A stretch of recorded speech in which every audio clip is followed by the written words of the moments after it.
दुनिया में बहुत सारी लड़ाइयाँ धर्म के नाम पर हुई, बहुत सारी लड़ाइयाँ जमीन के नाम पर हुई, लेकिन आज की आधुनिक दुनिया में जो लड़ाइयाँ हो रही है, उन लड़ाइयों के पीछे सबसे बड़ा हिडन रीजन देखा गया है और वो है द ब्लैक लिक्विड। एक ऐसा लिक्विड जो बस, कार, प्लेन, इंडस्ट्रीज और सारे ग्लोबल ट्रेड उसके ऊपर डिपेंड करते हैं। और समझो, जिसने ऑयल को कंट्रोल कर लिया वो सारे सिस्टम को कंट्रोल कर सकता है।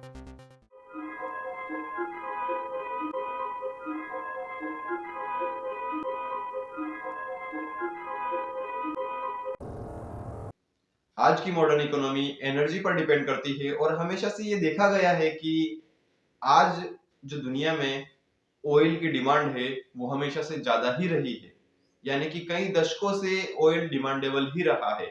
और सिर्फ ये नहीं कि पेट्रोल और डीजल डिमांड में, बल्कि प्लास्टिक और मिलिट्री इक्विपमेंट और सारी चीजें, फैक्ट्रीज, सभी इनडायरेक्टली तरीके से एनर्जी यानी कि ऑयल से कनेक्टेड है।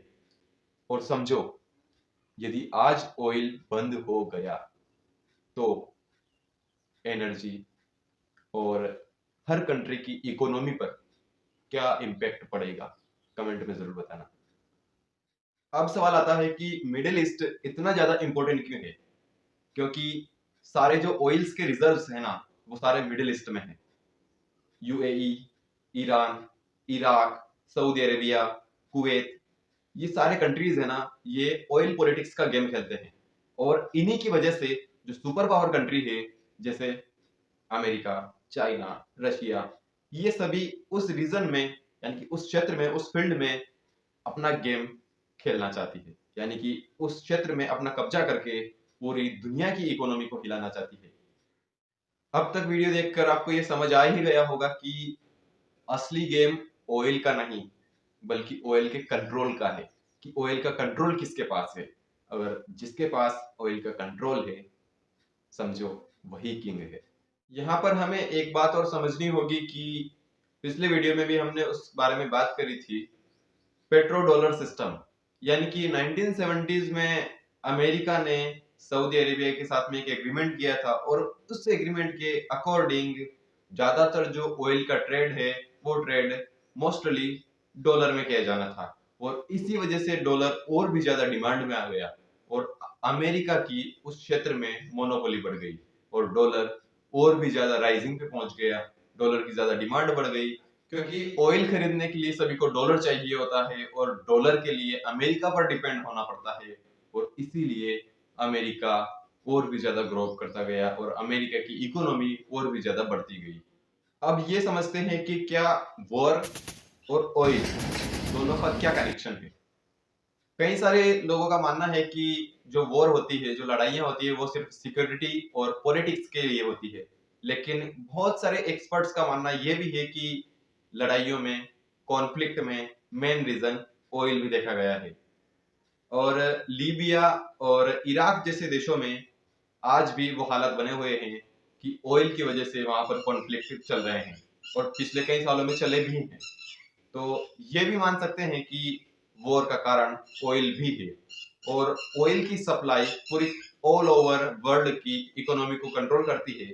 तो बेसिक सी बात है कि वॉर का रीजन ऑयल जरूर होता है। China versus America strategy. China जो है वो हमेशा से ही अमेरिका के विपक्ष में रहा है और रैपिडली अमेरिका को टक्कर देने के लिए धीरे धीरे ग्रो कर रहा है। और ग्रो करने के लिए उसको मैसिव एनर्जी चाहिए और इसीलिए वो मिडिल ईस्ट से आने जाने वाले जो रूट्स है उन रूट्स को बढ़ा रहा है, उनमें इन्वेस्टमेंट कर रहा है और उनमें अपनी जो प्रेजेंस है उस प्रेजेंस को बढ़ाने की कोशिश कर रहा है।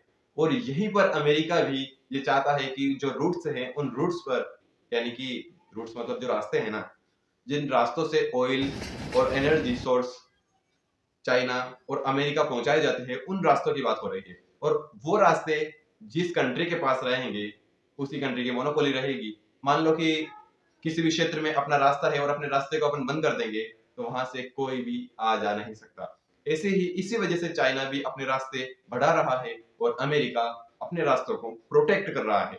और यहीं पर दोनों कंट्री में वॉर्स की संभावना है। यानी कि चाइना चाहता है कि उनके और रास्ते बढ़े और अमेरिका चाहता है कि हमारे रास्ते प्रोटेक्ट रहे और हम किसी को आने जाने नहीं देंगे। ये दोनों कंट्री में कॉन्फ्लिक्ट चल रहा है। अब समझते हैं कि क्या जो ऑयल पॉलिटिक्स है वो हमेशा से ही ऐसे ही चलती रहेगी? मेरी राय में नहीं, क्योंकि ऑयल पर जो डिपेंडेंसी है वो आज की दुनिया में लोग कम करते जा रहे हैं। Solar power, renewable energy, electric source यानी कि इलेक्ट्रिक व्हीकल्स, ये सारी चीजें ऑयल पर डिपेंडेंसी को कम करने वाली है। लेकिन रियलिटी ये है कि आज भी ऑयल ने अपनी मोनोपोली बना रखी है बहुत सारे इंडस्ट्रियल एरिया में, बहुत सारे इंडस्ट्रीज में, फैक्ट्रीज में, मिलिट्रीज में ऑयल का ही यूज हो रहा है। और आज ऑयल बहुत ज्यादा डिमांड में है। मान लो कि इलेक्ट्रिक व्हीकल भी है लेकिन वो सिर्फ एक विकल्प है, लेकिन जो मेन बॉस है ना वो ऑयल ही है। और जब तक ऑयल रहेगा, जब तक एनर्जी सोर्स रहेंगे, जब तक एनर्जी रहेगी, एनर्जी पॉलिटिक्स ऐसे ही चलती रहेगी। ऑयल सिर्फ फ्यूल नहीं बल्कि एक ऐसा रिसोर्सेज है जो ये डिसाइड करता है कि कौन सी कंट्री कितना ग्रो करेगी और कितना ग्रो नहीं करेगी। आज की दुनिया में ऑयल ने एक ऐसा बैटलफील्ड बना रखा है, एक ऐसी मोनोपोली बना रखी है कि जिसके पास में ये ऑयल का रिसोर्सेज है, सारी दुनिया उसके सामने घुटने झुकाएगी। ऐसी स्थिति बनी हुई है और इसी की वजह से बहुत सारे देश ऑयल कंट्रीज यानी कि जिनके पास ऑयल है उनके ऊपर डिपेंडेंट है। यहाँ तक कि इंडिया भी ऑयल के लिए, क्रूड ऑयल के लिए दूसरी कंट्रीज पर, दूसरे देशों पर डिपेंडेंट है। और यदि कोई भी कंट्री अपना एनर्जी सोर्स बिल्डअप कर ले तो किसी के आगे हाथ फैलाने की जरूरत नहीं पड़ेगी, किसी से मांगने की जरूरत नहीं पड़ेगी कि हमें एनर्जी के लिए दूसरे देशों से कुछ मांगना पड़े। और इसी की वजह से किसी से भी डरने की जरूरत भी नहीं पड़ेगी। हर कंट्री आत्मनिर्भरता की ओर बढ़ेगी। इंडिया के प्राइम मिनिस्टर कहते हैं कि आत्मनिर्भर भारत बनाएंगे, आत्मनिर्भर बनेंगे और हर एक इंसान को आत्मनिर्भर बनाएंगे। लेकिन जब तक मेरा देश आत्मनिर्भर नहीं बनेगा, यानी कि देश खुद हर चीज के लिए बाहर के देशों में नहीं जाएगा और खुद सारी चीजें अपने ही देश में बिल्डअप करेगा, तब ऑटोमेटिकली पूरा इंडिया आत्मनिर्भर बन जाएगा। ऐसे ही इंटरेस्टिंग वीडियो देखने के लिए चैनल को सब्सक्राइब कीजिए, वीडियो को लाइक कीजिए और कमेंट पे बताइए कि आपको ये वीडियो कैसा लगा, नेक्स्ट टॉपिक कौन सा होना चाहिए और किस टॉपिक पर मैं वीडियो बनाऊं वो भी आप मुझे बता सकते हैं। मिलेंगे ऐसे इंटरेस्टिंग नेक्स्ट वीडियो में, तब तक के लिए जय हिंद।